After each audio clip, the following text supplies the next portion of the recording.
Sveiki visi!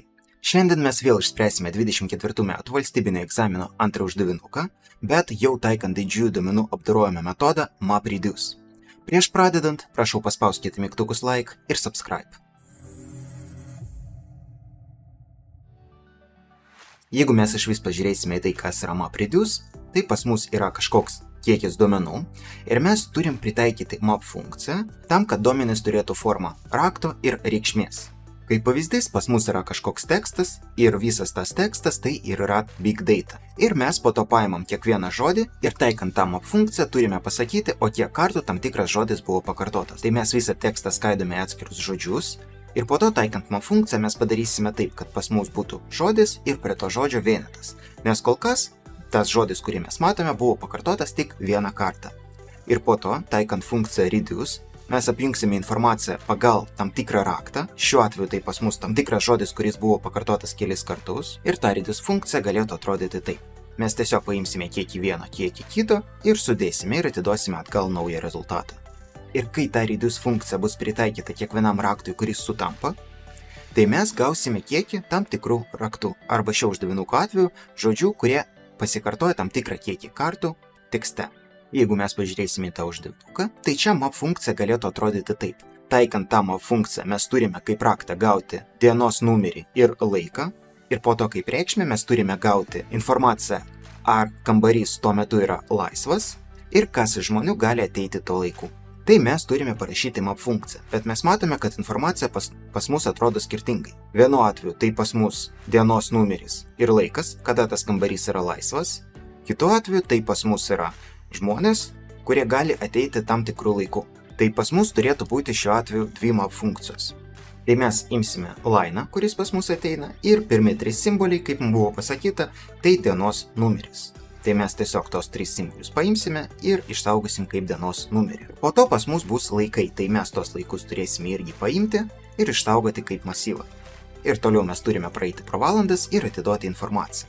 Tai kaip mes ir kalbėjome. Raktas tai pas mus dienos numeris ir laikas, o reikšmė tai pas mus informacija apie tai, ar tuo metu kambarys yra laisvas. Jeigu mes apdorojame informaciją apie kambarius, tai tikrai tuo metu kambarys pas mus bus laisvas. Tai mes pažymėsime čia iškart true. Ir toliau mes turime saugoti informaciją apie vardus, kas gali ateiti tuo laiku.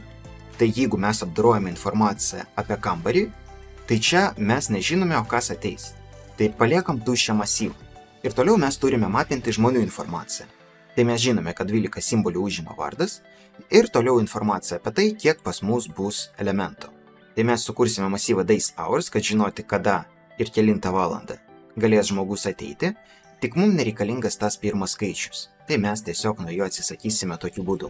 Ir toliau mes paleisime forą, kuris ims kas antrą elementą. Tai ims elementą i, tai dienos numeris, ir ims i+1, tai bus valandos. Ir čia mes papildomai pridedam tiek tarpų, kiek reikia tam, kad užpildyti iki 3 simbolių. Ir atiduodam informaciją. Tai mes sakysime taip pat dienos numeris ir valanda. Toliau pas mus eis false, nes čia informacija apie žmogų. Žmogus neatsakingas už kambarį, jis nežino, ar tuo metu kambarys yra laisvas ar ne. Dėl to mes ir paliekam čia false. Na ir masyvas su vardu. Bet po to, kai pas mus bus reduce funkcija, mes tos vardus klijuosime į vieną didelį masyvą. Ir toliau mes atidarysime failą, nuskaitysime kiekius, nuskaitysime informaciją apie kambarius ir nuskaitysime informaciją apie žmones. Ir galim jau pritaikyti map funkcijas. Importuosime itertools ir parašysime va tokį kodą.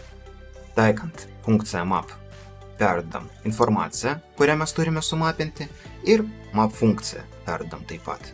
Sukonvertuosime po to gautą informaciją į listus ir naudojant itertools mes gausime listą su room data ir listą su people data.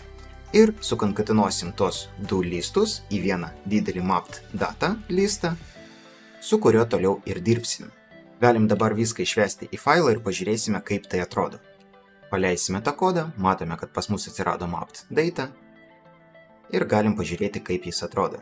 Tai eina dienos numeris, laikas, informacija, ar tuo metu laisvas pas mus kambarys ar ne, ir vardai, kas tuo metu ateis. Gali ateiti. O toliau eina žmonės, lygiai taip pat. Numeris, laikas, ar laisvas kambarys, kol kas false, ir vardas. Masyvas su vardu. Kol kas tik vienas vardas, bet po to mes tos vardus konkatenuosime. Tai dabar reikia parašyti reduce funkciją, naudojant kurią mes perduosim value pagal vieną raktą ir pagal tą patį raktą, bet jau kitą value perduosim ir kažkaip sujungsime, apjungsime tos dalykus. Tai ta reduce funkcija bus sudaryta tik iš vienos eilutės ir atrodys taip paprastai. Tai pas mus ateina kažkoks A, tarkim tą eilutę 1,3 ir jeigu mes dar kažkur rasime 1,3, nerandame, bet va 3,9 yra, tai pas mus bus true ir tuščias masyvas ir čia irgi yra 3,9, false ir vaida. Taip, kai apjungsime mes, sakysime true ir false, gausime true ir prie tuščio masyvo priklijuosime masyvą su vienu elementu vaida, gausime true ir vaida. Ir taip dirbsime toliau. Va taip paprastai tai veikia. Aišku, toliau mes galėtum pritaikyti Hadoop MapReduce, Apache Shark arba Flink, bet dėl to, kad mes tą kodą įmesime į serverį, kur pas mus nėra klasterių, kur tiesiog kodas bus vykdomas kaip paprastame kompiuteryje, tai mes tą logiką aprašysime patys rankiniu būdu. Tai mes čia sukursime paprastą mapą, sakysime, kad jis turės pavadinimą reduce data ir eisime pro map data, imsime raktą, imsime reikšmę ir žiūrėsime. Jeigu viduj mūsų reduce data dar tokio rakto nėra, tai mes tiesiog sukursime tokį raktą ir jam priskirsime value, kuris jau ir yra. Bet jeigu toks raktas jau yra, mes paimsime reikšmę, kurią jau guli pagal tą raktą ir ten įmesime dar papildomai informaciją iš reduced data. Tai paimsime tai, kas guli pagal tam tikrą raktą dabar čia ir dar perduosim value, kurį dabar turime. Gausime naują rezultatą iš tos funkcijos reduce ir atnaujinsime informaciją pagal tą raktą. Na ir vėl išvesime informaciją tam, kad pažiūrėti, o ką mes gauname. Atliktas apjungimas.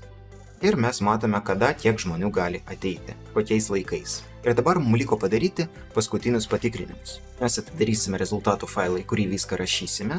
Sakysime, kad surikiuosime mažėjimo tvarka pagal elementų kiekį masyvę.